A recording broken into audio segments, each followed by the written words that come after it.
ಅವರು ಹೇಳುವಂಥ ಒಂದೊಂದು ಮಾತು ಅವರಿಬ್ರು ಅರ್ಥ ಮಾಡ್ಕೊಂಡಿರೋ ರೀತಿ ಆಗ್ಬೋದು, ಒಬ್ರನ್ನೊಬ್ರು ಬಿಟ್ಕೊಡದೆ ಹೇಳ್ತಿರೋ ವರ್ಡ್ಸ್ ಆಗ್ಬೋದು, ಲಿಟ್ರಲಿ ತುಂಬಾ ಚೆನ್ನಾಗಿತ್ತು ಅಂತ ಹೇಳ್ಬೋದು. Thank you. ಲೈಕ್ ಏನೇ ಬಂದ್ರೂ ಬಿಟ್ಕೊಡ್ಬಾರ್ದು, ಒಬ್ರಿಗೊಬ್ರು ಯಾವಾಗಲೂ ಜೊತೆಗಿರಬೇಕು ಅನ್ನೋದೊಂದು ಗೊತ್ತಾಯಿತು.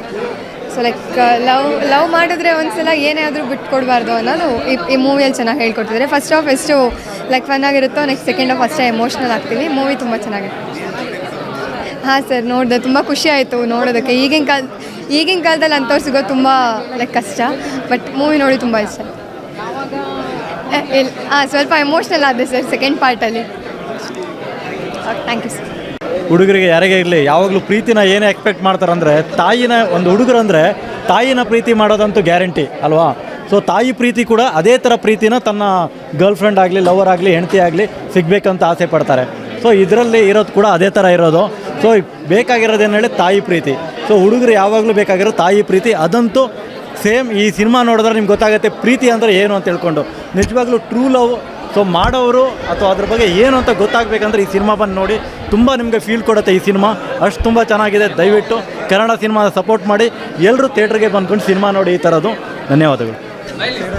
ಸ್ಕ್ರಿಪ್ಟು ಎಲ್ಲೂ ಬೋರ್ ಆಗಲ್ಲ. ಈಗ ಜನ್ರೇಷನ್ ಅವ್ರಿಗೆ ತುಂಬ ಇಷ್ಟ ಆಗುತ್ತೆ. ಮಸ್ಟ್ ವಿಸಿಟ್ ಒಂದ್ಸತಿ ನೋಡ್ಬೋದು, ಆರಾಮಾಗಿ ನೋಡಿ ಬಂದ್ಬಿಟ್ಟು ಎಲ್ಲ. ಫಿಲಮ್ ತುಂಬ ಚೆನ್ನಾಗಿದೆ. ಪ್ರೀತಿ ಏನು ಅಂದರೆ, ಪ್ರೀತಿ ಬಂದ್ಬಿಟ್ಟು ಒಕ್ಕಲಿನಾಳದ ಕಾಮವಾಗಬಾರ್ದು, ಮನಸ್ಸಿನಾಳದ ಪ್ರೇಮವಾಗಬೇಕು. ಎಲ್ಲರೂ ಕನ್ನಡ ಫಿಲಮ್ನ ನೋಡಿ ಅಳಿಸಿ ಬೆಳೆಸಿ ದಯವಿಟ್ಟು ಉಳಿಸಿ. Thank you. ಸೂಪರ್ ಆಗಿದೆ, ಒಳ್ಳೆ ಮೂವಿ, ಚೆನ್ನಾಗಿದೆ, ನೋಡ್ಬೋದು, ಚೆನ್ನಾಗಿದೆ, ಸೂಪರ್ ಆಗಿದೆ. ಚೆನ್ನಾಗಿದೆ ಸರ್, ಸೂಪರ್ ಸ್ಟೋರಿಲಿ ಚೆನ್ನಾಗಿದೆ ಫುಲ್ಲು. ಚೆನ್ನಾಗಿದೆ ಬ್ರೋ, ಸೂಪರ್ ಆಗಿದೆ. ಲಾಸ್ಟ್ ಮಸ್ತಾಗಿತ್ತು ಮೂವಿ. ಚೆನ್ನಾಗಿದೆ, ಆ್ಯಕ್ಟಿಂಗ್ ಸೂಪರ್ ಆಗಿದೆ. ಈಗಿನ ಜನ್ರೇಷನ್ ಲವರ್ಗೆ ಇದು ಸ್ಫೂರ್ತಿ ಫಿಲಮು. ನಮ್ಮ ಕುಮಾರಣ್ಣವರು ಚೆನ್ನಾಗಿ ತೆಗೆದಿದ್ದಾರೆ, ಪ್ರೊಡ್ಯೂಸರು ಚೆನ್ನಾಗಿ ಪ್ರೊಡ್ಯೂಸ್ ಮಾಡಿದ್ದಾರೆ. ಆ್ಯಕ್ಟಿಂಗ್, ಹೀರೋಯಿನ್ ಆ್ಯಕ್ಟಿಂಗ್ ಅಂತೂ ಸೂಪರ್ ಆಗಿದೆ. ಹೀರೋಯಿನ್ ಆ್ಯಕ್ಟಿಂಗ್, ಹೀರೋ ಆ್ಯಕ್ಟಿಂಗ್ ಎರಡೂ ಚೆನ್ನಾಗಿದೆ. ಒಟ್ಟಿನಲ್ಲಿ ಈಗಿನ ಜನ್ರೇಷನ್ ಲವ್ಗೆ ಇದೊಂದು ಸ್ಫೂರ್ತಿ ಆಗಿದೆ. ತುಂಬ ಎಮೋಷನಲ್ ಲವ್ ಸ್ಟೋರಿ ಇದೆ. ಸ್ವಲ್ಪ ಸೆಕೆಂಡ್ ಹಾಫ್ ಆದಮೇಲೆ ಕಣ್ಣೀರೆ, ಮುಂಚೆ ಇತ್ತು ಏನಿಲ್ಲ. ಓಕೆ, ಲವ್ ಯು ಮುದ್ದು. ನಾನು ನೋಡಿ ನಮ್ಮ ಮುದ್ದನ್ನು ನೆನೆಸ್ಕೊಂಡು ಅಳ್ತಾ ಇದ್ದೆ. ಆ್ಯಕ್ಚುಲಿ ನಿಜ ಹೇಳಬೇಕಂತ ಹೇಳಿದ್ರೆ ಲೈಫಲ್ಲಿ ಟ್ರೂ ಲವ್ ಆಗಿದೆಯಾ ಇಲ್ವಾ ಅಂತ ದೇವ್ರಾಣೆ ಗೊತ್ತಿಲ್ಲ. ಬಟ್ ಈಗ ಸಿನಿಮಾ ನೋಡಿದ ಮೇಲೆ ಎಲ್ಲೋ ಲವ್ ಮಾಡಿದೆನಾ ಅಂಥೇಳಿ ಅನಿಸ್ತು. ಮತ್ತು ಒಂದು ಮಾತಿದೆ ನೋಡಿ, true love is never ends ಅಂತ. ಸೀರಿಯಸ್ಲಿ ಈ ಇಬ್ಬರು ಕಪಲ್ ನೋಡಿ ಮಾಡಿದ್ದಾರೆ ಅಂತ ಅನಿಸ್ತು. ಲಿಟ್ರಲಿ ಹೇಳಬೇಕು ಅಂತ ಹೇಳಿದ್ರೆ ನಾನು ಯಾವತ್ತೂ ಅಳಲ್ಲ. ಈ ಸಿನಿಮಾ ಸ್ಟಾರ್ಟಿಂಗಿಂದ ಎಂಡ್ ತನಕ ಕಂಟಿನ್ಯೂಸ್ ಹೆಂಗೆ ಅಳು ಬಂದಿದೆ ಅಂತ ಹೇಳಿದರೆ ನನಗೆ ದೇವ್ರಾಣೆ ನಾನೇ ನಂಬ್ತಾ ಇಲ್ಲ ನಿಜವಾಗ್ಲೂ ನಾನು ಅತ್ನ ಅಂತ. ಬಟ್ ಲಿಟ್ರಲಿ ಹೇಳಬೇಕು ಅಂತ ಇದ್ದರೆ ಇವರಿಬ್ಬರು ಕಪಲ್ ರಿಯಲ್ ಆಗಿ ತುಂಬ ಜನಕ್ಕೆ ಇನ್ಸ್ಪೈರ್ ಆಗಬೇಕು. ಯಾಕಂತ ಹೇಳಿದ್ರೆ ಇವಾಗ ಜೆನ್ಜಿ ಲವ್ ಅಂಥೇಳಿ ಎಲ್ಲರೂ ಹೋಗ್ತಾರೆ. ಸೆಂಟ್ರ್ ಆಫ್ ಅಟ್ರಾಕ್ಷನ್ ಆಗಿರ್ಬೋದು, ಲವ್ ಅಂತ ಆಗಿರ್ಬೋದು, ಅಲ್ಲ ವಾಟ್ ಎವರ್, ಯಾರೆಲ್ಲ ಫಿಸಿಕಲ್ ಲವ್ ಬೇಕು ಅಂತ ಹೇಳಿ ಅಂದ್ಕೊಂಡಿರ್ತೀರ ಎಲ್ಲರೂ ಈ ಸಿನಿಮಾ ಒಂದು ಪಕ್ಕಾ ಥಿಯೇಟ್ರಿಗೆ ಬಂದು ನೋಡಬೇಕು. ಲವ್ ಅಂತ ಹೇಳಿದ್ರೆ it's not physical centre of attraction ಇಲ್ಲ. ಲವ್ ಅಂತ ಹೇಳಿದ್ರೆ ಇಟ್ಸ್ ಪ್ಯೂರ್ ಹಾರ್ಟಿಂದ ಬರಬೇಕು. ಹಾಗಿದ್ರೆ ಮಾತ್ರ ಎರಡು ಮನಸ್ಸು ಒಂದಾದರೆ ಮಾತ್ರ ಲವ್. ಕೊನೆಯದಾಗ ಒಂದು ಮಾತು ಹೇಳ್ತಾರೆ, ಒಟ್ಟಿಗಿರೋದಾದರೆ ಮಾತ್ರ ಲವ್ ಮಾಡಿ, ಬಿಟ್ಟು ಹೋಗೋದಾದರೆ ಲವ್ ಮಾಡಬೇಡಿ ಅಂತ ಹೇಳಿ. ಸೀರಿಯಸ್ಲಿ ಜೆನ್ಯೂನ್ ಆಗಿ ಹೇಳ್ತಾ ಇದ್ದಾನೆ. Such a beautiful movie I saw in 2025. Guys just watch for the love you Muddu movie. ತುಂಬ ಚೆನ್ನಾಗಾಗಿದೆ, ತುಂಬಾ ಚೆನ್ನಾಗಾಗಿದೆ.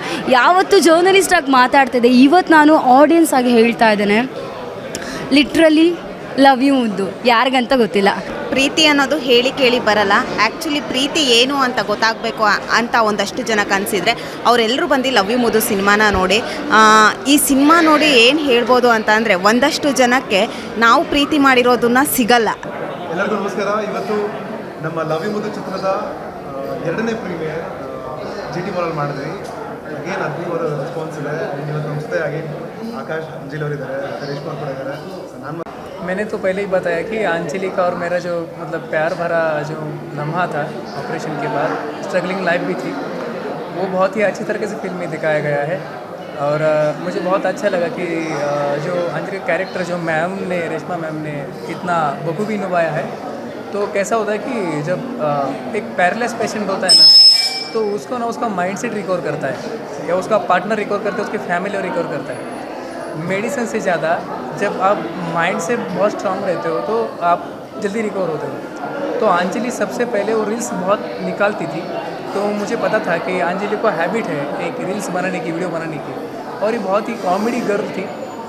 नाचना गाना जैसे एक बच्चा करता है वैसा पहले से ही करती थी। तो उसको पहले से ही प्रॉब्लम था, जो बैलेंस प्रॉब्लम था, बैलेंस उसका हर बार चला जाता था। तो हमने उस पर ज़्यादा ध्यान नहीं दिया, पर जब एक्सीडेंट हुआ तब पता चला कि उसको ट्यूमर है, और वो ट्यूमर एक बॉल की जितना बड़ा है, और अगर नहीं निकालोगे तो मतलब अंजलि डेथ हो जाएगी, जस्ट इन 3 मंथ में अंदर वो मर जाएंगे। तो वही स्टोरी मैंने पहले बताई है कि ऐसा ही हुआ था।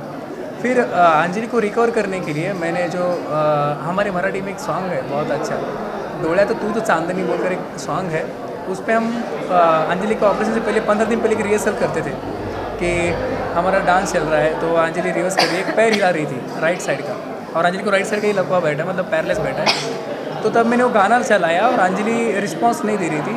सेम सर ने वैसे ही पिक्चर में दिखाया, एकदम एक्सीडेंटली रेशमा मैम एकदम रिएक्ट करते हैं, बात करते हैं, सेम वैसे ही दिखाया। बहुत अच्छा लगा जो कुमार सर ने हमारी स्टोरी इतना अच्छी बनाई है।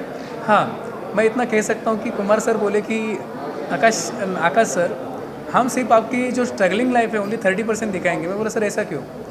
30% दिखाने के बाद ही लोग इतना रो रहे हैं, अगर हमने पूरा 100% दिखाया तो लोग शायद कुछ अलग भी हो सकता है। मैं बोला ठीक है सर, फिर बाकी पूरा कब दिखाएंगे? बाकी पूरा दिखाएंगे, वेट कीजिए। अगर शायद भगवान की कृपा से और सब आप जो जनता की कृपा से अगर पिक्चर अच्छा गया तो सेकंड पार्ट भी उसका आएगा, ऐसा सर ने मुझे कहा था और मुझे बहुत अच्छा लगा। मैं बोला अच्छी बात है सर, एक प्यार करने वाले लोगों को आप इतना सपोर्ट कर रहे हो, मुझे बहुत अच्छा लगा।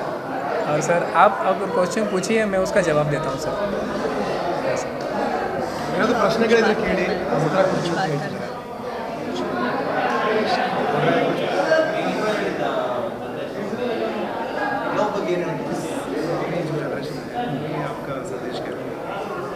सर अभी जो यूथ है, जो मैं ज़रा कड़वाहट से बात करता हूँ, सच बात करता हूँ, तो अभी जो यूथ है वो एक प्यार का अलग ही मतलब निकाल रहे हैं। जैसे कि मतलब प्यार होगा तो हम ऐसे घूमने जाएंगे, प्यार होगा तो ये करेंगे, प्यार होगा तो वो करेंगे, हमारा प्यार है हम गाड़ी पे घूमेंगे।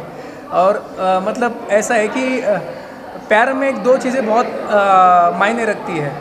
एक लॉयल्टी तो वो होती है हर किसी के पास, और जो मैं कड़वाहट से बोलना चाहूँगा, पैसा भी बहुत मायने रखता है। क्योंकि समझो प्यार में पैसे कैसे मायने रखते हैं, अगर प्यार में कोई मुसीबत आती है तो जैसे मेरे पे मुसीबत आई थी ऑपरेशन की, अंजलि का ऑपरेशन किया, तब मुझे बहुत ही हाँ यस रुके नो प्रॉब्लम। तो मुझे तब फाइनेंशियल कंडीशन में बहुत मैंने स्ट्रगल किया था, और सभी की प्यार की वजह से मैंने वो किया था। और प्यार से पेट नहीं भरता है, उसके लिए पैसा भी लगता है, पैसे के साथ प्यार भी लगता है। तो मैं आज यूथ को मैं यही बताना चाहूँगा कि जब मैं अंजलि से शादी करने जा रहा था तब मेरी खुद की एक पुलिस भर्ती की एकेडमी थी, मैं एकेडमी चलाता था, फिर बाद में मेरे इंस्टीट्यूट था। तो मैं फाइनेंशियली एक कॉमन जो इंसान रहता है वैसा था। तो प्यार के लिए जब आप प्यार करने जाओगे पहले आप खुद स्टेबल हो और निर्व्यसनी, हमारे में निर्व्यसनी सर क्या बोलते हैं, निर्व्यसनी मतलब कौन सा ही व्यसन नहीं करना चाहिए। मैं अभी तक कौन सा ही मतलब व्यसन नहीं करता हूँ। हाँ, ड्रिंक अल्कोहल ऐसा कुछ नहीं करता हूँ, ओनली चाय भी नहीं पीता हूँ मैं, तो इसको पता है। और ये यस हाँ, हेल्थ अपना अच्छा रहा तो आप कुछ भी कर सकते हो। मैं यही कहना यूथ को यही कहना चाहूँगा कि अगर प्यार करना चाहते हो तो पहले हेल्थ रखो, फिर फाइनेंशियल कंडीशन रेडी करो, फिर आपका प्यार आपको छोड़ के किधर नहीं जाएगा। ಆ್ಯಕ್ಚುಲಿ ಇವರು ನನ್ನ ಹತ್ರ ಮಾತಾಡ್ಬೇಕಾದ್ರೆ ಒಂದು ವಿಷಯ ಹೇಳಿದರು, ಇವರು ಬರ್ತಿರುವಂಥ ಒಂದು ಸಂಭಾವನೆಯಲ್ಲಿ ಅಥವಾ ಏನು ದುಡ್ಡನ್ನು ಹಣ ಸಂಪಾದಿಸ್ತಾರೆ 100%ಅಲ್ಲಿ 20% ಅವರು ಜನಸೇವೆ ಮಾಡ್ತಿದ್ದಾರೆ, 80%ಅಲ್ಲಿ ಇವರು ಅವ್ರನ್ನ ನೋಡ್ಕೊಳ್ಳೋದ್ರ ಜೊತೆಗೆ ಇವ್ರು ಏನಂತ ಹೇಳಿದ್ರು ಗೊತ್ತಾ, ನಾನು ಚೆನ್ನಾಗಿರಬೇಕು, ನಾನು ಗಟ್ಟಿಮುಟ್ಟಾಗಿದ್ದರೆ ನಾನು ಅವ್ರನ್ನ ಚೆನ್ನಾಗಿ ನೋಡ್ಬೇಕು. ಇದು ತುಂಬ ಒಳ್ಳೆಯ ವಿಷಯ.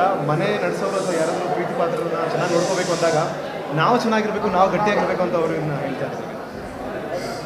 और मुझे बहुत अच्छा लगा कि कुमार सर मतलब इतना मेरे बारे में सोचते हैं। कुमार सर ने बहुत अच्छा मतलब मुझे एक क्या बोलते हैं उसे एक मोटिवेशन किया कि आकाश सर आप डरो मत, हम आपके साथ हैं, कौन सी भी कंडीशन आए हम आपके साथ हैं, आप सिर्फ हमें एक पुकार लगाइए, हम वहाँ पे आपके सामने आगे जाएंगे।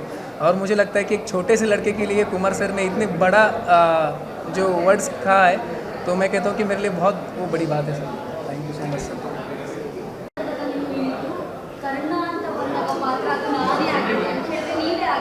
ಫಸ್ಟ್ ಆಫ್ ಆಲ್ ಅದು ಕಾಣಿಸ್ತಿದ್ದ